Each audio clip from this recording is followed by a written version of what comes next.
Hello दोस्तों, JMD study point पर आप सबका का स्वागत है। आज की इस वीडियो में हम सीखेंगे गुणनखंड कैसे बनाते हैं। आप लोगों को बिल्कुल भी हड़बड़ाना नहीं है, बिल्कुल बेसिक लेवल से और स्टेप बाय स्टेप आप लोगों को गुणनखंड सिखाएंगे। तो जिनको भी गुणनखंड बनाना नहीं आता है वो इस वीडियो को शुरू से लेकर अंत तक ज़रूर देखें। और एक और गुजारिश है, जो भी इस चैनल पर नए हैं वो इस चैनल को सब्सक्राइब ज़रूर करें। तो गुणनखंड जो होता है, ऐसे बहुत सारे क्वेश्चन होता है गुणनखंड करने की ज़रूरत पड़ती है, तो इसलिए आप लोगों को गुणनखंड सीखना बहुत ही ज़रूरी है। तो आइए शुरू करते हैं वीडियो को। गुणनखंड हम लोग कैसे बनाते हैं। तो ये आपके सामने 3 क्वेश्चन है। तीनों क्वेश्चन को हम बारी बारी से और स्टेप बाय स्टेप बनाएंगे और आप लोग ध्यान से इस वीडियो को देखिएगा और अच्छे से समझिएगा। ये लास्ट वाला जो क्वेश्चन होता है आप लोगों के लिए बहुत ही इंपॉर्टेंट है और बहुत ही खास है। ये जो होता है सूत्र के हिसाब से बनाएंगे। तो किस तरह से बनाते हैं तो देखिए। तो सबसे पहला क्वेश्चन है x² + 6x + 8। तो ये जो गुणनखंड होता क्या है, तो जैसे कोई एक संख्या है, उस संख्या को हम क्या करेंगे, खंड खंड करेंगे, गुणा के रूप में खंड खंड करना है। तो जैसे कि ये देख लीजिए 20 है, तो 20 को हम गुणा के रूप में कैसे खंड कर सकते हैं। तो पहले इसको क्या कर सकते हैं, ऐसे लिख सकते हैं 4 × 5। 4 गुना क्या लिख सकते हैं, 5। 4 × 5 = 20 होता है ना। तो 20 को हम इस तरह से लिख सकते हैं। गुणनखंड का मतलब गुना के रूप में खंड। और होता है, और लिख सकते हैं 2 × 10, 2 × 10 भी लिख सकते हैं। और लिख सकते हैं 20 × 1, इस तरह से। तो 20 को हम क्या कर दिए, तोड़ दिए। तो 20 का गुणनखंड करते हैं तो 4 × 5 होता है, 2 × 10 होता है, 20 × 1 होता है। ये तो संख्या का गुणनखंड करना बहुत ही आसान है। इसका हम क्या करेंगे, अभाज्य गुणनखंड के रूप में इसको लिख के गुना कर सकते हैं, 2 गुणनखंड के रूप में। तो इस प्रक्रिया का जो होता है गुणनखंड, गुणन कहते हैं। और संख्या को 2 खंडों में विभाजित किया ना, तो दोनों मिला के गुणनखंड कहलाता है। क्या कहलाता है, गुणनखंड। तो सेम इसी तरह अगर XYZ वाला अगर कोई क्वेश्चन हो तो उसका गुणनखंड हम लोग कैसे करते हैं, तो उसका एक विधि है, तरीका है। उस तरीके को हम आज जानेंगे। तो देख लीजिए, यहाँ पर x² + 6x + 8 है। तो इसको हम कैसे करेंगे, तो इसका स्टेप बाय स्टेप कर रहे हैं, तो आप लोग अच्छे से समझिएगा। तो यहाँ पर क्या होता है, पहला जो अक्षर है, कि जो पहला अक्षर x² है, इसमें क्या संख्या छिपा हुआ है। तो आप लोग जानते हैं यहाँ पर कोई भी संख्या होता है तो गुणा में 1 छिपा रहता है ना। तो 1 लास्ट वाला संख्या यहाँ पर 8 है, तो 8 और 1 को गुणा कीजिए। 8 और 1 को क्या करना है, गुणा करना है। तो यहाँ पर 8 और 1 को गुणा कर लिए, ठीक है। तो यहाँ पर 8 और 1 को जो गुणा किया 8 आया है। अब हमको ये 8 और यहाँ पर बीच में संख्या है 6, 8 और 6 को देखना है। अब 8 को जो गुणनखंड करेंगे तो इसका देख लीजिए क्या क्या लिख सकते हैं। तो हम लोग लिख सकते हैं 2 चौका 8, फिर 8 एकम 8, इस तरह से लिख सकते हैं। तो इसका दो गुणनखंड हुआ, एक ये वाला और एक ये वाला। अब इसको हम लेंगे कैसे, तो यहाँ पर देख लीजिए, यहाँ पर 6 है ना। तो इसका जो 2 टुकड़ा किए ना, तो इसमें से कौन ऐसा संख्या है, मैंने कौन ऐसा गुणनखंड है जिसको जोड़ने पर 6 आना चाहिए। जोड़ने पर क्या आना चाहिए, 6 आना चाहिए। और गुना करने पर तो 8 आएगा ही आएगा। तो यहाँ पर देख लीजिए 8 और 1 को जोड़ेंगे तो 9 हो जाता है। 4 और 2 को छोड़ेंगे तो 6 आता है। 4 और 2, ठीक है। तो आप लोग को 2 और 4 लेना है बस। ये जो फर्स्ट वाला संख्या है ना, इसको सेम टू सेम यहाँ पर लिख लेना है। और 2 और 4 जो लिखना है, इसको प्लस के रूप में लिखना है। किसके रूप में, प्लस के रूप में। तो प्लस के रूप में कैसे, तो 2 लिख लेना प्लस 2, और ये 6 में x है तो इसके साथ भी x को सटा देना है बस। अब प्लस 4, ये 4 जो है ना, इसके साथ भी x को सटा देना बस।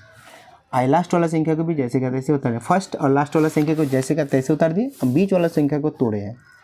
देख लीजिए, गुना करने पर 2 चौका 8 आ जाता है, और इसको जोड़ेंगे तो 4 और 2 6 आ जाता है। बस इतना सा करना है। अब हम क्या करेंगे, ये जो 2 संख्या है ना, 4, ये यहाँ पर कितना संख्या हुआ, 4 संख्या हुआ। चारों संख्याओं में से 2 संख्या को डिवाइड करेंगे, यहाँ पर 2, यहाँ पर 2, ओके। अब इन दोनों संख्याओं से कॉमन लेंगे, तो कॉमन कितना ले सकते हैं, कॉमन का मतलब होता है भाग देना। दोनों संख्या में क्या संख्या, ऐसा कौन सा संख्या जो दोनों संख्या में भाग लगे। तो यहाँ पर देखिए 2 है, यहाँ पर 1 है, तो चलिए 1 से भाग लगेगा दोनों में, 1 यहाँ पर छिपा रहेगा। और यहाँ पर देख लीजिए x, यहाँ पर 2 है, यहाँ पर 1 x है, तो 1 x से भाग लगेगा। 1 x ले लिए, और यहाँ पर जो आएगा, चलिए अब इसको डिवाइड कीजिए, भाग लगाइए। भाग लगाने का ऐसा अर्थ होता है जैसे एक्स स्क्वायर है, हम एक्स से भाग देंगे तो यहाँ पर दो एक्स है ना, जैसे एक्स गुना एक्स इसको लिख सकते हैं और बट्टा में एक्स है तो एक एक्स कट जाएगा, यहाँ पर बचेगा एक एक्स, यानी जो आता है उसको यहाँ पर हम लिख लेंगे। सिंपली से ऐसे समझिए, यहाँ पर दो एक्स है तो एक एक्स लिख लिए और यहाँ पर एक एक्स बचा है तो अंदर लिख लेंगे।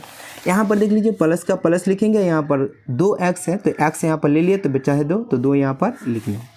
इसमें इन दोनों संख्याओं में से हम ये कॉमन ले लिए एक्स, बस इतना हो गया।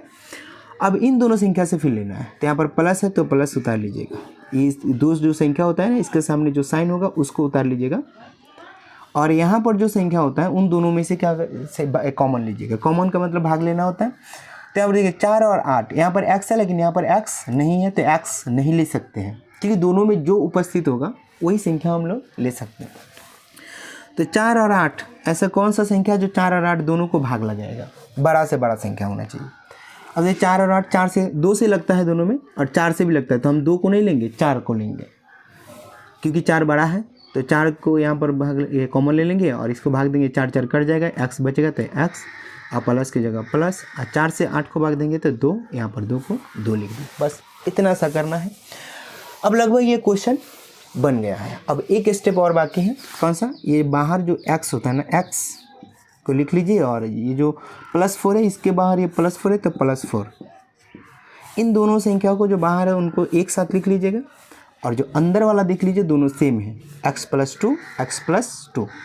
और जब अंदर वाला दोनों एक सेम होगा ना तो हम क्या करेंगे, दोनों में से कोई भी एक लिख लेंगे, x + 2, इसको हो गया। अब देख लीजिए ये जो x वाला संख्या है x, इस संख्या का गुणनखंड हम दो संख्याओं के रूप में लिख लिए, एक ये और एक ये। जैसे 20 को हम 4 × 5 लिखे हैं, सेम इसी संख्या को हम x + 4 × x + 2 इतना लिखे हैं, यही होता है गुणनखंड। तो मुझे उम्मीद है आप लोगों को ये समझ में आया होगा। यदि ये क्वेश्चन आप लोगों को समझ में आया है तो वीडियो को लाइक ज़रूर कीजिए और अपने दोस्तों को भी शेयर कीजिए ताकि वो आपके दोस्त भी ये क्वेश्चन को सीख सके, बना सके। तो आइए देखते हैं दूसरा क्वेश्चन कैसे बनाते हैं। तो देख लीजिए 16 कैसे आएगा, तो 16 का पहाड़ा किसके किसके पहाड़ा में 16 आता है, चलेगा।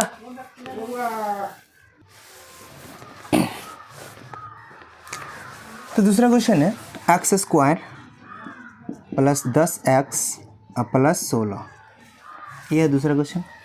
तो सेम उसी तरह करना है, क्या फर्स्ट संख्या यहाँ पर 1 है, एक छुपा हुआ 1 और 16 को गुना कीजिए तो 16 आता है। अब ये 16 और 10 को देखना है। अब ये जो होता है 16, ऐसा दो संख्या लीजिए, गुना करने पर 16 और जोड़ने पर वही संख्या को जोड़ने पर 10 आ जाए, तो कौन सा। तो सबसे पहले पहाड़ा पढ़िए, किसके पहाड़ा में 16 आता है। तो देख लीजिए किसके पहाड़ा में आता है, तो 4 के पहाड़ा में 4 बार पढ़ेंगे तो 16, और एक आता है 8 के पहाड़ा में 16, 8 दूना 16, और क्या आता है 16 के पहाड़ा में 16, 16 एकम 16। अब देखिए 4 और 4 गुना करेंगे तो 16 तो आएगा, लेकिन जोड़ना है पहले। 4 4 8 होता है, 10 नहीं आता, 8 और 2 10 आता है ना, 8 और 2 10 होता है। तो हम क्या करेंगे, यही संख्या लेंगे 8 और 2। तो सबसे पहला वाला जो संख्या होता है इसको लिख लीजिए और प्लस में इसको x लगा के लिख लीजिए, +8x, क्योंकि इसमें x है ना, तो 8x और प्लस में ये 2 है तो 2x हो गया। इस संख्या को हम तोड़े हैं और ये प्लस वाला जो लास्ट वाला 16 है, 16 को 16 लिखेंगे, बस इतना सा काम करना है आप लोग। अब क्या करना है, कॉमन लेना है दो संख्या से, इन दोनों संख्या से। तो इस संख्या में कॉमन क्या हो सकता है, इसमें देख लीजिए 8 है लेकिन इसमें कोई संख्या है नहीं, इसमें x है, इसमें 2x है, तो 1x लिख सकते हैं, 1x कॉमन लेंगे, ऐसा लेंगे ताकि दोनों में से बराबर बराबर संख्या इधर इसमें आ जाए। तो इसमें से 1x ले लिए तो 1x बचा, तो यहाँ पर 1x, अब प्लस इसमें से x ले लिए, यहाँ पर 8 बचा, हो गया। अब इस संख्या में से कॉमन होगा, अब इन दोनों संख्या से कॉमन लेना है। अब देख लीजिए इसमें x है लेकिन इसमें x नहीं है, तो ये x नहीं है तो इसमें से भी नहीं ले सकते, क्योंकि दोनों संख्याओं में से लेना है। ये प्लस है तो प्लस साइन लिख लीजिए और यहाँ पर देख लीजिए अब x नहीं है तो संख्या में भाग लगाइए। अब ये 2 से लगेगा, ये भी 2 से लगेगा, सबसे बड़ा संख्या 2 है जो दोनों संख्या में भाग लगता है, तो 2 लेना है। अब ये 2 से 2 भाग देंगे तो कट जाएगा ना, तो यहाँ पर बचेगा x, अब प्लस यहाँ पर 2 से 16 में भाग देंगे तो यहाँ पर बचेगा 8, ये हो गया। अब यहाँ पर क्या करना है, ये जो बाहर वाला संख्या है इसको और यहाँ पर बाहर वाला संख्या इसको एक साथ लिखना है, x + 2, बस इतना सा। और ये अंदर वाला दोनों संख्या सेम है, और x प्लस यहाँ पर 8, दोनों में से कोई भी। हाँ, गुणनखंड बनाते हुए अंदर वाला संख्या अगर अलग अलग आए तो समझ लीजिए गुणनखंड आप गलत बना रहे हैं। और ये दोनों संख्या अगर सेम है, समान है, तो समझ लीजिए गुणनखंड सही है। तो ये हो गया, ये होता है गुणनखंड। तो ये बहुत ही आसान है, उम्मीद करता हूँ आप लोगों को ये समझ में आया होगा। तब देखते हैं लास्ट वाला क्वेश्चन, तीसरा क्वेश्चन कैसे होता है। एक गुणनखंड के वीडियो को जो होता है 3 पार्ट में बनाएंगे। ये बेसिक लेवल है जो आप लोग सीख रहे हैं। दूसरा वीडियो में आप लोग थोड़ा सा हार्ड क्वेश्चन को बनाएंगे, और तीसरा पार्ट में हम लोग रूट वाला गुणनखंड, रूट वाली संख्याओं का गुणनखंड वो कैसे होता है उसको बताएंगे। तो आइए तीसरा क्वेश्चन देखते हैं। इस क्वेश्चन में सूत्र का प्रयोग होगा। अब किस तरह से प्रयोग होगा बना रहे हैं। तीसरा क्वेश्चन है x square minus 25, x square minus 25। अब इसको देख लीजिए, यहाँ पर 3 डिजिट था ना, 1 2 3, यहाँ पर 2 ही है। तो इसको कैसे बनाएंगे, इसको बनाने का एक सूत्र है। तो सबसे पहले इसको सूत्र के रूप में प्रयोग करेंगे। हाँ, जिसको अगर बीजगणितीय सूत्र का उपयोग करना नहीं आता है, बीजगणितीय सूत्र को पता नहीं है, वो डिस्क्रिप्शन में लिंक दिया गया है वीडियो का, उसको जाके ज़रूर देख ले। तो यहाँ पर हम सूत्र के रूप में पहले लिखेंगे इसको। तो सबसे पहले ये स्क्वायर है ना, तो इसको भी हम स्क्वायर के रूप में लिखेंगे। तो इसको स्क्वायर के रूप में कैसे लिखेंगे, तो देख लीजिए, एक्स स्क्वायर को स्क्वायर लिख लिए, इसको सेम टू सेम उतार लिए, माइनस को माइनस लिख लिए। अब इसको स्क्वायर के रूप लिखने के लिए ऐसा संख्या का स्क्वायर लिखें ताकि 25 आ जाए। तो सबसे पहले उसको लिखने के लिए हम 25 का वर्गमूल करेंगे। तो 25 का वर्गमूल कितना होता है 5, तो 5 का हम स्क्वायर लिखेंगे। ये हो गया है 5 का स्क्वायर। अब देख लीजिए, ये होता है a square minus b square का सूत्र आ गया ना। A square minus b square का सूत्र आप लोगों को पता है। तो ए स्क्वायर और माइनस बी स्क्वायर का सूत्र होता है, लिख लीजिए, a square minus b square. इसका सूत्र क्या होता है, तो होता है a square a plus b आई इंटू में ए माइनस बी, ये सूत्र होता है। तो ये जो होता है, ये क्वेश्चन जो होता है इस रूप में है, हमको इस रूप में लिखना है। तो देख लीजिए, ए का मान यहाँ पर एक्स है और बी का मान 5 है। तो ए प्लस बी, तो एक्स प्लस 5, और ए माइनस बी इंटू में है, तो इंटू एक्स माइनस 5। इस संख्या का जो गुणनखंड होता है एक्स प्लस 5 गुना एक्स माइनस 5, ये होता है इस तरह से। तो बिल्कुल बहुत ही आसान था। तो देखते हैं और कुछ क्वेश्चन इसमें से हम सॉल्व करते हैं इसी तरह का गुणनखंड। अब आपके सामने ये 2 क्वेश्चन है, देख लीजिए। यहाँ पर 2 क्वेश्चन क्या होता है, 3x square plus 14x plus 8, और यहाँ पर 3x square plus 11x plus 8। यहाँ पर देख लीजिए दोनों क्वेश्चन में सिमिलरिटी क्या है, यहाँ पर 3x स्क्वायर है, यहाँ पर प्लस 8 है, और यहाँ पर भी 3x स्क्वायर है, यहाँ पर भी प्लस 8 है, लेकिन बीच वाला संख्या जो होता है वो अलग अलग है। तो इसको हम कैसे बनाते हैं, तो सबसे पहला संख्या है 3x square plus 14x plus 8। इसमें क्या बोले थे, सबसे पहले फर्स्ट और लास्ट नंबर को हमको क्या करना है, गुना करना है। तो 8 और 3 को गुना कीजिए, 24 आ गया 24। अब इसको क्या करना है, 24 ऐसा 2 संख्या लीजिए ताकि गुना करने पर 24 और जोड़ने पर कितना आ जाए, 14 आ जाए। तो 24 का गुणनखंड कीजिए ना, तो कितना आता है, कौन कौन आएगा। तो सबसे पहले आएगा 2 के पहाड़े में 12 आता है, और 3 के पहाड़े में 8 बार, 3 8 24, और 6 के पहाड़े में 4 बार आता है, और किसके बारे में, तो 24 के बारे में आता है। 24 के बारे में 1 बार, 12 के बारे में फिर 8 का 12, 4 का 12, एक ही बात है। अब हम इसमें क्या करेंगे, ऐसा 2 संख्या लिखेंगे जो जोड़ने पर कितना आ जाए, 14।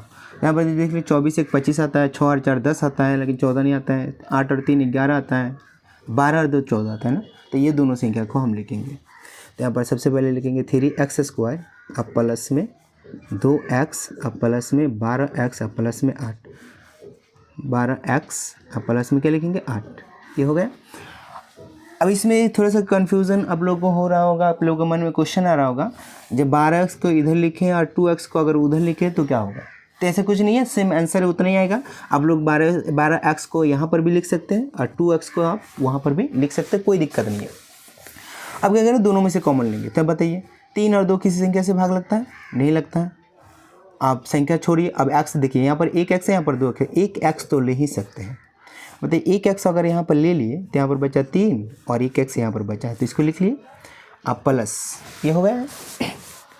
अब क्या करना है, इसमें से भी 1x ले लिए है, तो यहाँ पर बचा है 2, तो यहाँ पर 2 को 2 लिख लिए, बस ये कॉमन होगा। अब सेम इसी संख्या से इसमें से भी हम कॉमन लेंगे, प्लस है तो प्लस लिख लीजिए, हो गया। अब इसमें से क्या करना है, इन दोनों से कॉमन लीजिए। यहाँ पर x है लेकिन यहाँ पर x नहीं है, तो x को कॉमन नहीं ले सकते।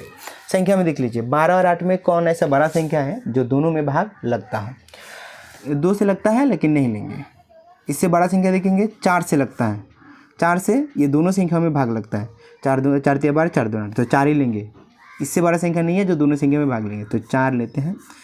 अब इसको भाग लगाइए, 4 से 12 में भाग लगाएंगे तो 3 और x को x लिख लेंगे। और यहाँ पर जो आता है प्लस का प्लस, 4 से 8 में भाग लगाएंगे तो 4 दूना 8, बस ये संख्या हो गया। अब ऑलमोस्ट ये बन ही गया लगभग।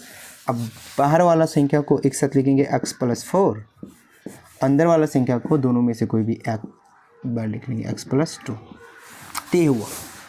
सेम इसी तरह का क्वेश्चन ये भी है, लेकिन यहाँ पर 14 की जगह यहाँ पर 11 है। तो आप देख लीजिए कि कैसे होगा, इसी को यहीं पर बनाते हैं। तो सबसे फर्स्ट लास्ट को गुना कीजिए तो 24 आएगा। कितना आएगा? 24। सेम उसी तरह से क्या करना था हमको, गुणनखंड बनाना था। 24 का गुणज क्या हो जाएगा, तो यहाँ पर 2 12, मैंने 2 के पहाड़ा में भी आता है, 3 के पहाड़ा में भी आता है 8 बार, और 4 के पहाड़ा में आता है 6 बार, और 24 के पहाड़ा में आता है 1 बार।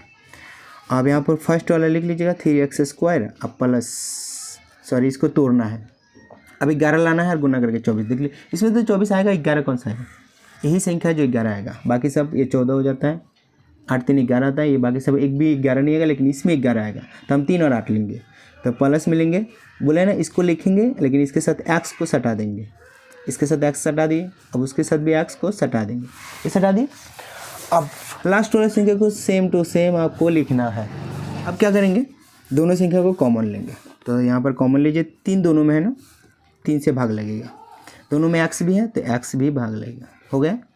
अब 3 ले लिए, 2 x में से 1 x ले लिए, 1 x बचा है। अब इसमें से 3 भी ले लिए, x भी ले लिए, लेने का मतलब भाग लगाना। तो अगर सेम संख्या से अगर सेम संख्या को भाग लगाएंगे तो 1 आएगा ना, तो यहाँ पर लिखेंगे 1, हो गया। अब प्लस का प्लस लिखेंगे, और दोनों संख्याओं में से बताइए x है इसमें लेकिन नहीं है, तो x को भाग नहीं लिख सकते, मैंने कॉमन नहीं लिख सकते। जैसे दोनों में x है तो 1 x ले लिए। अब इसमें क्या करना है, संख्या को भाग लगाइए, दोनों संख्याओं में 8 से लगेगा ना, तो 8 लगाएंगे, और 8 से लगाएंगे तो 8 8 कैंसिल हो जाएगा, x बचेगा। यहाँ पर 8 8 कैंसिल हो जाएगा तो 1 बचेगा, 8 1 8, हो गया। अब बाहर वाला संख्या को एक साथ प्लस, अंदर वाला को दोनों में से कोई एक लिखेंगे। तो ये संख्याओं का गुणनखंड इतना हुआ, इस संख्या का गुणनखंड इतना हुआ। तो मुझे उम्मीद है आप लोगों को गुणनखंड बहुत ही आसानी से समझ में आया होगा। तो इस वीडियो को एक लाइक और शेयर ज़रूर करें। तो इससे अगले पार्ट में हम थोड़ा सा इससे हार्ड लेवल का गुणनखंड को बनाएंगे। ये जो होता है प्लस वाला केवल साइन वाला जो बनाया है क्वेश्चन, इसमें इसके बाद आएगा माइनस वाला साइन को क्वेश्चन कैसे बनाते हैं, वो अगले पार्ट में बनाएंगे। नए वीडियो का नोटिफिकेशन पाने के लिए आप लोग चैनल को सब्सक्राइब ज़रूर करें। वीडियो को देखने के लिए धन्यवाद। मिलते हैं अगले पार्ट में।